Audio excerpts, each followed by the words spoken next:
Друзья, всем привет! Сегодня у нас, да вы не поверите, что будет видео. Очередная серия про гоночный болид. Что, опять? Да вот, вообще-то, честно говоря, хотелось бы сделать уже гоночный болид, а потом заниматься другими проектами. Кто за, ставьте лайк, подписывайтесь на канал. Кто против, ребят, тоже обязательно пишите об этом в комментариях. Я посмотрю, какое количество комментариев за и против. И буду делать уже свои выводы. Потому что лично мне очень хочется доделывать гоночный болид. Очень хочется. Мне очень нравится этот проект. Я уже в него углубился. И делаю. Разложился с титановыми болтиками. Пытаюсь здесь что-то компоновать. Пришла очередная партия. Но не все так гладко, как мне хотелось бы. Всегда хочется, чтобы когда мы вставляем болт, вот эта часть, она была и здесь, и там. Ну и ни в коем случае, чтобы не было такого, что вообще везде одна резьбовая часть. Хотя это тоже будет работать, даже если только лишь резьбовая часть. Потому что болтом очень сильно все стягивается, вдавливается в металл и ничего там не шевелится. То есть даже если болтик полнотелый и внутри он плотно сидит здесь и здесь, все равно там есть зазоры, как ни крути. Хотя, конечно, есть определенные авиационные технологии, где без зазоров, где, например, скрепляются лонжероны в единое целое. Но у нас не самолет, ребята. У нас по факту, хоть вы и думаете, что я очень сильно все переоблегчаю, на самом деле все с огромным запасом. Особенно крепеж. Ну а чтобы вы уж точно понимали, насколько все с запасом, вы только представьте, я ставлю 12 ШС снизу на рычаги крепления к кузову. Мне советовали ставить вот такие. Это действительно знающие люди, ребята. И действительно их, в общем-то, должно хватать. Потому что они выдерживают 4 тонны нагрузку. Эти выдерживают около 8 тонн или 10. А они без запаса. То есть многие, так сказать, на подобные машинки ставят вот такие ШСы. И вот вы теперь сравните, что такое с запасом и что такое без запаса. Хорошие шестые ШСы выдерживают до 2 тонн нагрузку. Конкретно эти китайские, я проверял, выдерживают 1,5 тонны. Но так как у меня рычаги все под 5 тонн заточены, то я и поставил более мощные. Сверху 10-е ШСики. Ну а снизу 12-е. На весе мы слишком сильно не потеряли. Может 1,5 килограммчика добавилось. Но вы меня правильно поймите, ребята, я вас все время хочу каким-то образом убедить, что все у меня здесь нормально, все у меня здесь правильно. А у кого все тяжелое, переутяжеленное, это не факт, что оно будет прочнее. Вообще не факт, вы уж поверьте. Лишний металл на болиде, либо где-то еще, он только лишь ухудшает прочность. Потому что он лишний металл, он не работает. Не нужно никогда оставлять лишнего металла. Так, ладно, гонку показал, чуть позже покажу 3D-модель и все, что с ней связано, потому что я ее усовершенствовал, и она там уже приобретает весьма качественный вид и подготавливается к ЧПУшиванию пенопласта.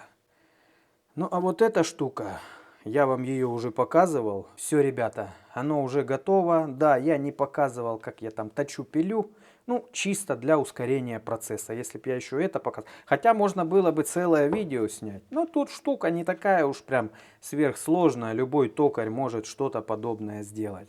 Короче, смотрите, какой у меня есть крутой делительный диск. Мне нужна конкретно эта строчка. Здесь 30 отверстий по кругу. Но чтобы воспользоваться этим делительным диском и начать набивать шлицы для нашей рулевой колонки, мне пришлось изготовить большое количество деталей. Вот такая вот штучка. Кронштейн алюминиевый, цанга, которая вставляется сзади в шпиндель. И распорный конус. На цанге тоже конус имеется. То есть мы вставляем и конусом фиксируем. Гаечкой натягиваем, здесь расширяется и все. Вот эта часть стоит мертво. На нее насаживается диск. Вот, давайте я вам уже все покажу. Так, ну всего лишь еще минуточку внимания. Вот эту штуку я изъял из своего делительного устройства самодельного. Вот оно, ребят, какое. Есть видео на канале, как я его делал и как с его помощью делал красивые настоящие шестеренки. К нему же прицеплялся все тот же делительный диск. И можно было делить заготовку на любое количество секторов. Ну а этот шприц изготавливать не пришлось, потому что сделал его давно. Пришлось его только изъять из устройства. Я с ним как-то даже в подвал падал, но спас его, потому что приземлил его на себя, а сам на плечи, на локти упал. Ну, в общем, ребята, вот так вот.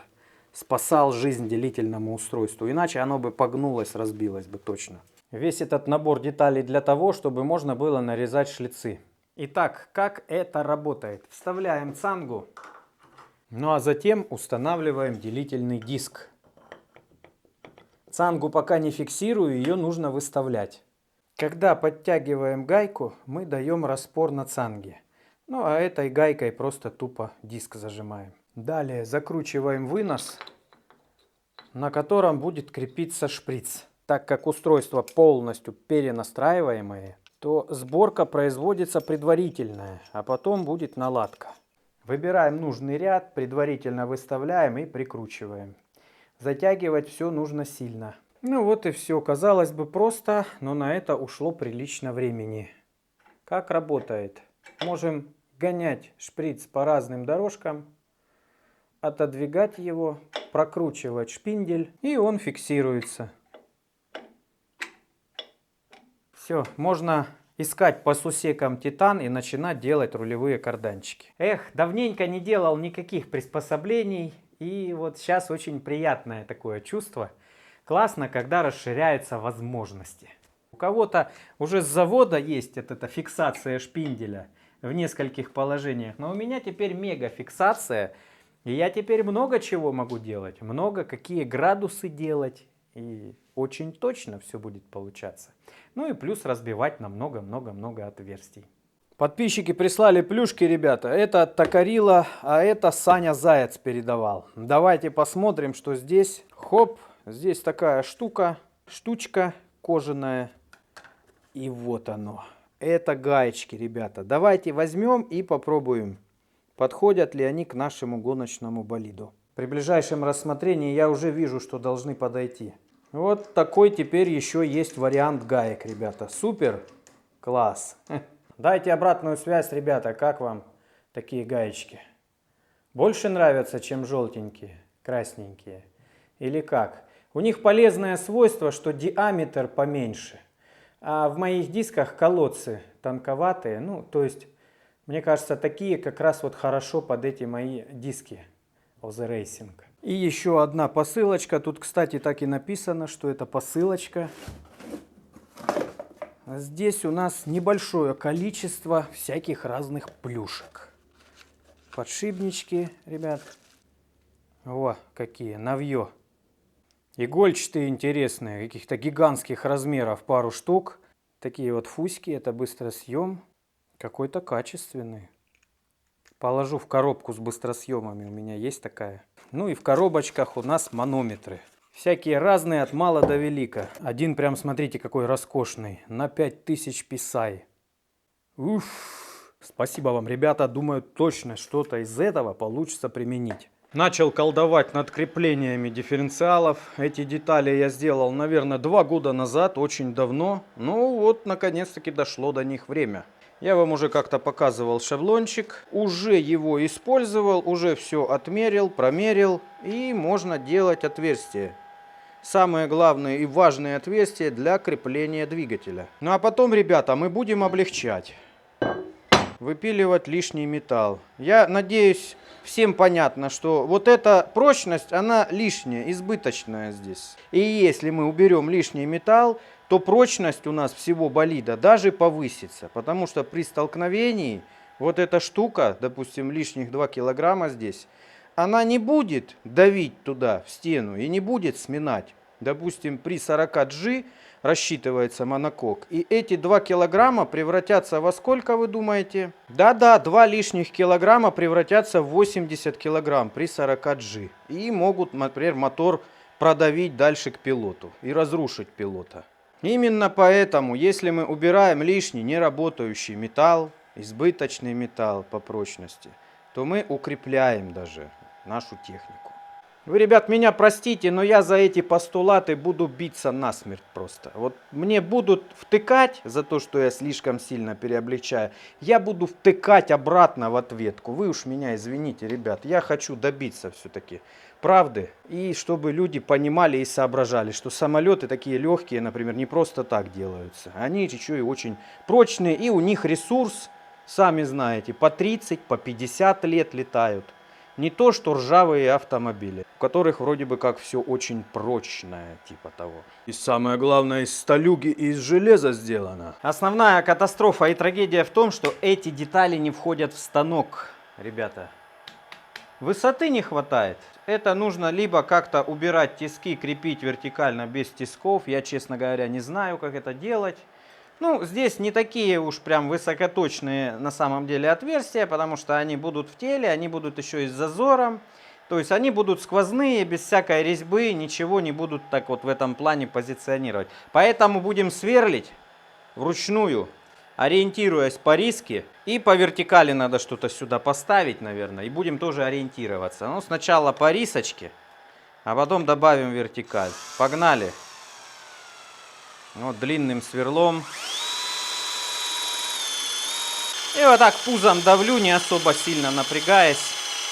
Идет процесс. Вы, ребят, не волнуйтесь, я, бывает, вручную сверлю гораздо точнее, чем на сверлильном станке на моем. Ну, я думаю, у большинства такой станок, как у меня, где колонна неровно стоит и сверло немножечко уводит.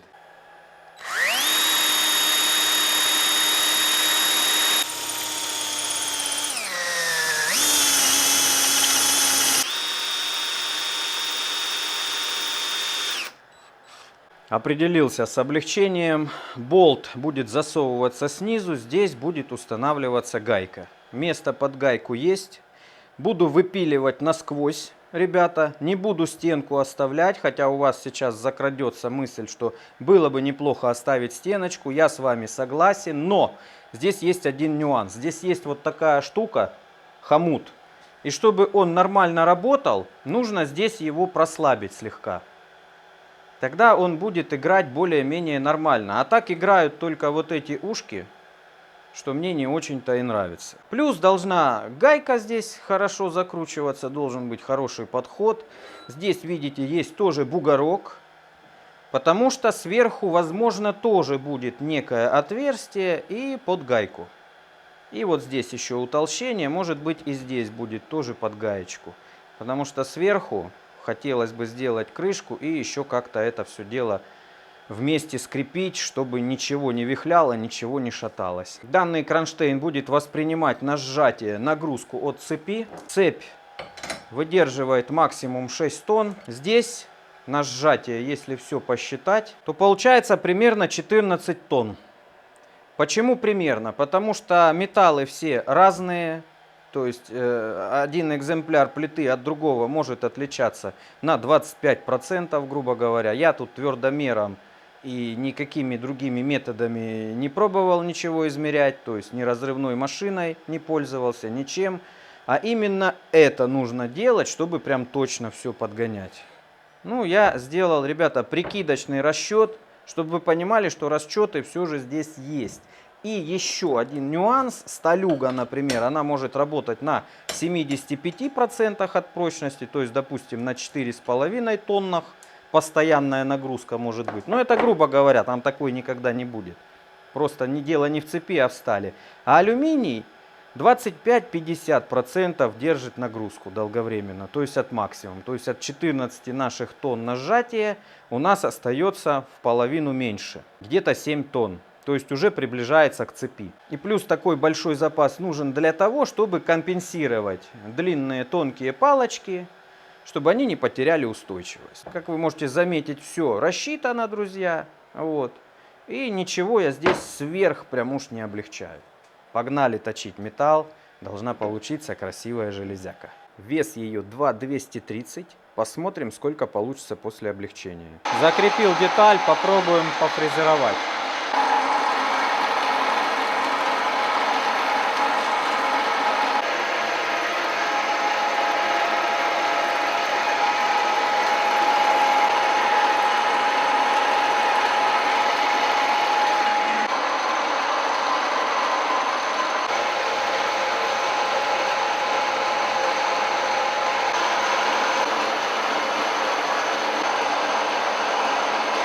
выключили свет, я спешил, ребята. Уже начал доделывать.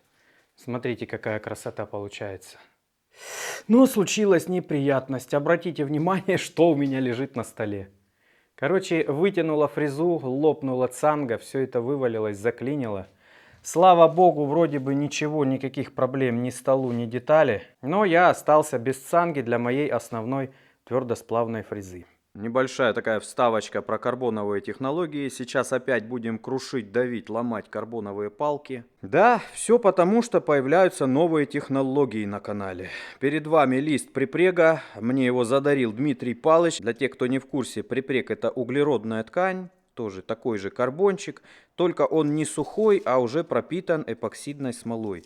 И его нужно запекать. Обратите внимание, как он выглядит.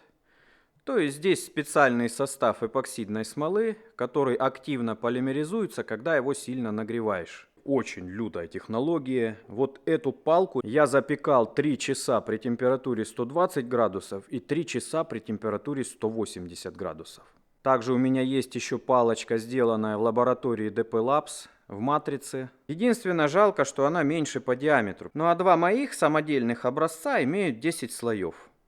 Чтобы было наглядно, чтобы было с чем сравнить, сделал 10 слоев здесь и здесь.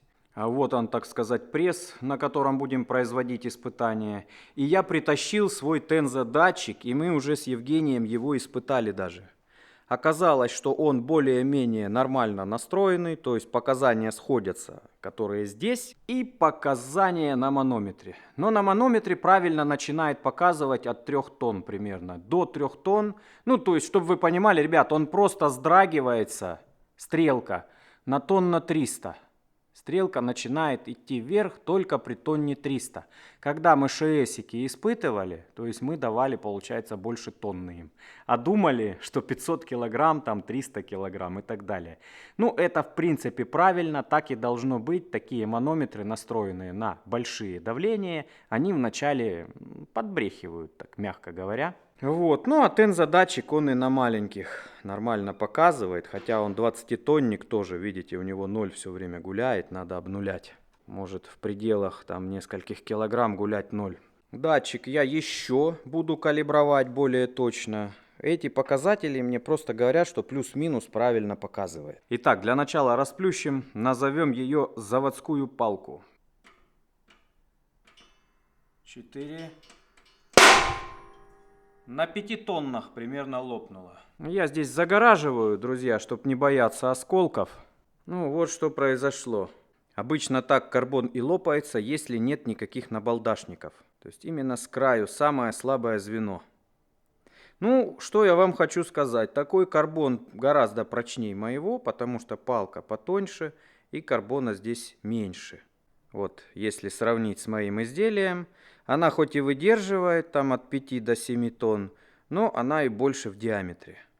Но, как видите, это тоже разрушается в принципе. То есть, ну не в 10 раз она прочнее и даже не в 2 раза. Сейчас даванем из того же самого материала, но не заводскую, а мою самодельную. 3 тонны есть. Хрустит, блин. 4. 5 тонн, друзья.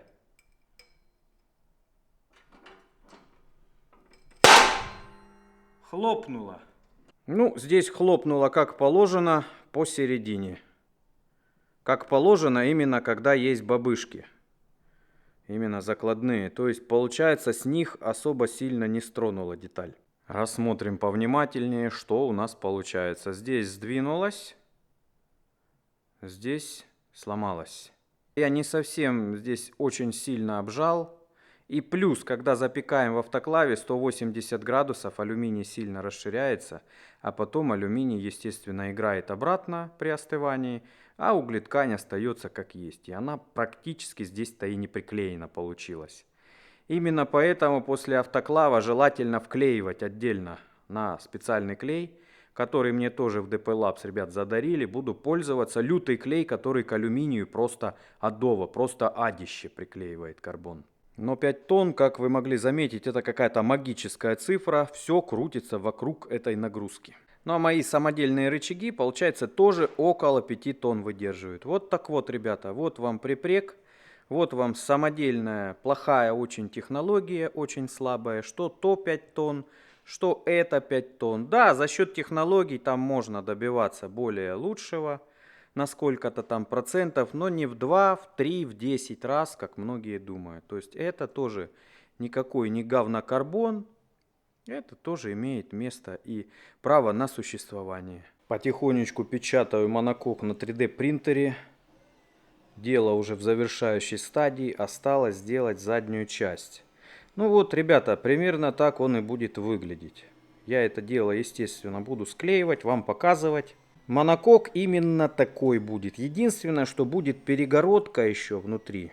Там, где сиденье, будет еще прочная перегородка, которая будет отделять мотор от пилота. Странно, все детали довольно-таки хорошего качества, кроме задней части. Я ее уже в 4-й раз перепечатываю, но все равно она получается какая-то вот такая.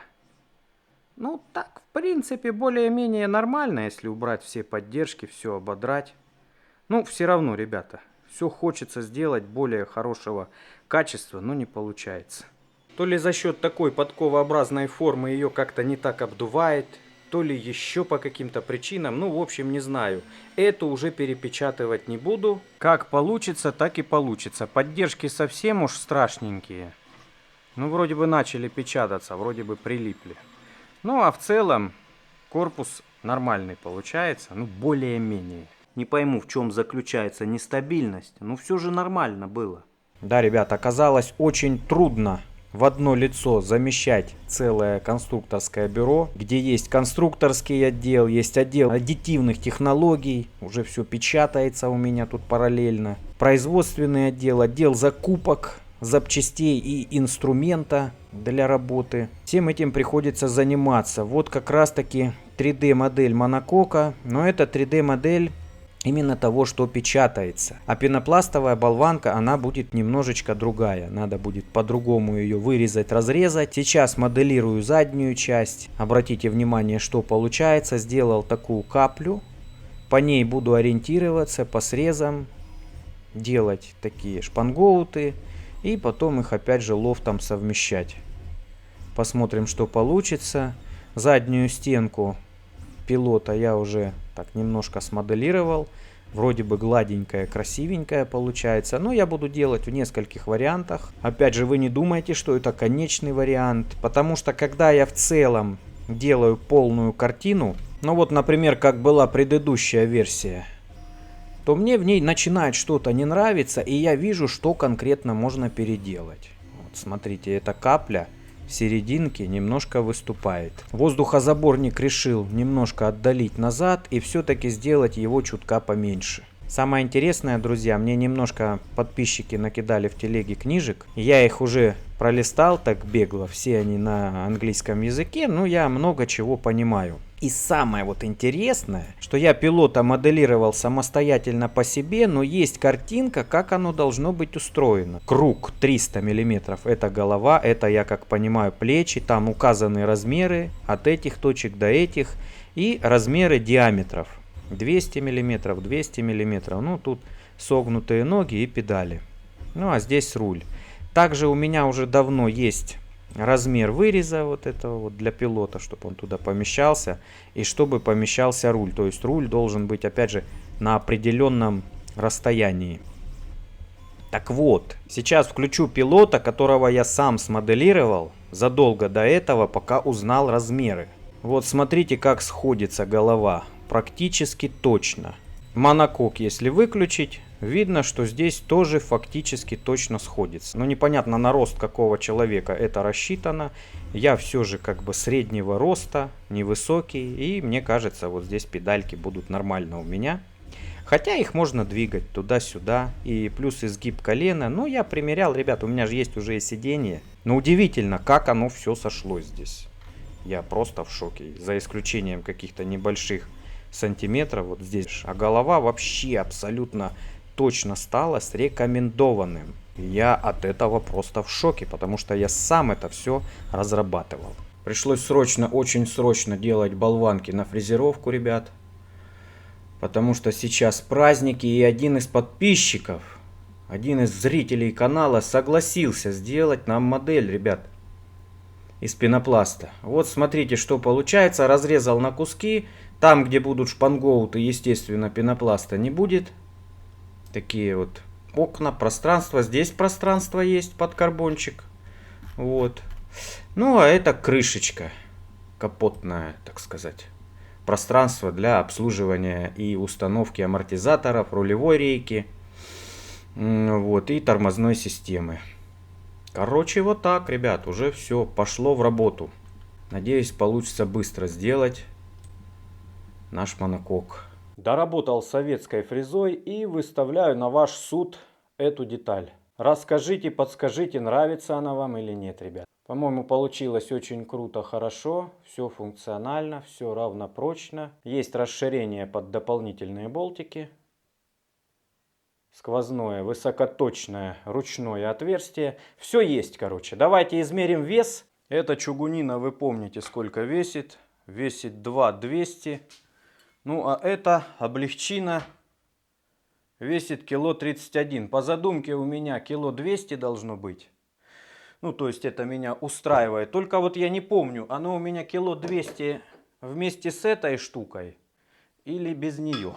Ну, в любом случае весит кило 300. Если так, то и на 100 грамм я превысил. Все идет по плану. Должен быть какой-то план, чтобы его придерживать. Ну, вы об этом все знаете. Вторую не знаю, когда буду делать. Ну, тут у меня уже много опять высвободилось свободной работы. Нужно и вторую доделывать, и карданчик уже можно делать. Его давно можно было бы делать, но вот сейчас только можно делать с нарезанием шлицов. Ой, много работы, это хорошо, ребята. Покажу вам еще 3D модельку свою. С верхушкой по-прежнему не определился, что с ней делать. Потихоньку идет моделирование. Вот эта штука получилась в среднем качестве, то есть когда отодрал все поддержки. Уже многие догадываются, зачем мне нужна эта печатная модель. Корпус нужно будет склеить. Здесь у нас двигатель устанавливается. Какой он все-таки маленький на фоне монокока. И вот эти пластины, это 1 к 5, а это 1 к 1. Раз, два, три, 4, 5. Все высокоточно, друзья. Хотел сначала абсолютно точную модель делать, но потом переиграл. Если я буду еще вставлять шпангоуты, делать кожурки, вот эти тоненькие, то вообще уйду в сад. Это все очень сложно, долго. А мне надо сделать ее для визуализирования как можно быстрее. Ну и не только для визуализирования. Есть уже рычаги все. На колесах есть даже передние кулаки с тормозами. Но вот на задние еще пока не отпечатал. Колеса прикручиваются, и их можно менять. Потому что резина у меня разная. Есть поменьше, есть побольше. Но опять же вы это видели. А испытывать надо с разной резиной будет. Потому что клиренс разный. На маленькой он меньше, на большой он больше. Ну, так уже похоже на правду. Дело такое чувство у меня, что двигается с мертвой точки. Может быть, в следующем видео мы как раз таки и соберем эту печатную модель. Ну а на этом с этим видео все. Кому было интересно, подписывайтесь на канал, поддержите лойсом. Всем пока, друзья, до новых встреч!